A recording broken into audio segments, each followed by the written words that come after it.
Harriet Tubman. Before the American Civil War, the economy of the southern states was based on the use of slave labor. The social and political leaders of the Old South were the plantation owners. Many of these owned hundreds of black slaves. The slaves were mainly used to pick crops, like cotton and tobacco. Harriet Tubman was born in 1820 in the state of Maryland. As a girl of 7, she was sent into the fields to work with the adult slaves.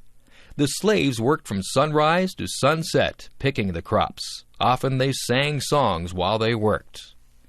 Slaves were not taught to read or write. It was feared that reading and writing would help slaves to escape the plantations. Harriet Tubman was illiterate. Later in life, when she was in danger of being captured, she picked up a book and pretended to read it. This fooled the bounty hunters. When she was 15, Harriet helped another slave to escape. The overseer was so angry with her that he hit her over the head with an iron weight. Harriet was knocked unconscious for many days. All the rest of her life she suffered from headaches and sudden sleeping spells. Harriet escaped from the plantation to Philadelphia, Pennsylvania.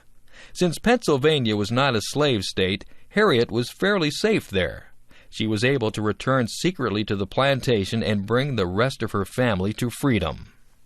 There were already people working to bring black slaves up from the South to freedom. These people, both white and black, used the language of the railroad. Escaped slaves were called passengers. Safe houses were called stations. And the guides were called conductors. Harriet soon became a conductor in the Underground Railway. In 1850, the American government passed a second Fugitive Slave Act. This put more pressure on northern states to return escaped slaves to the South. Because of this, the Underground Railway went further north to Canada. In 1793, Upper Canada, Ontario, had passed a law bringing a gradual stop to slavery. In 1834, slavery was abolished in the whole British Empire. A lot of escaped slaves had come to Canada before 1850, but now nearly all escaped slaves tried to go there. Harriet Tubman rented a house in St. Catharines, Ontario. This provided a shelter for new arrivals.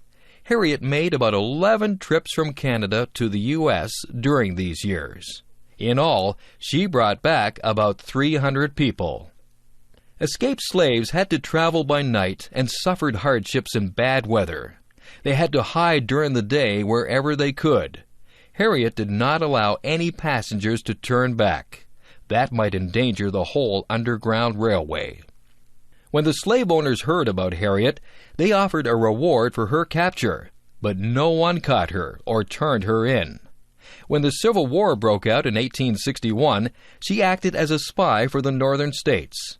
After the war, she married a black American soldier, Nelson Davis. In 1869, a book was written about Harriet Tubman. Black slaves knew Harriet as Moses. The Bible tells the story of how Moses led the people of Israel out of slavery in Egypt. He led them north to Palestine. In the same way, Harriet Tubman delivered many of her people from slavery and led them north to freedom.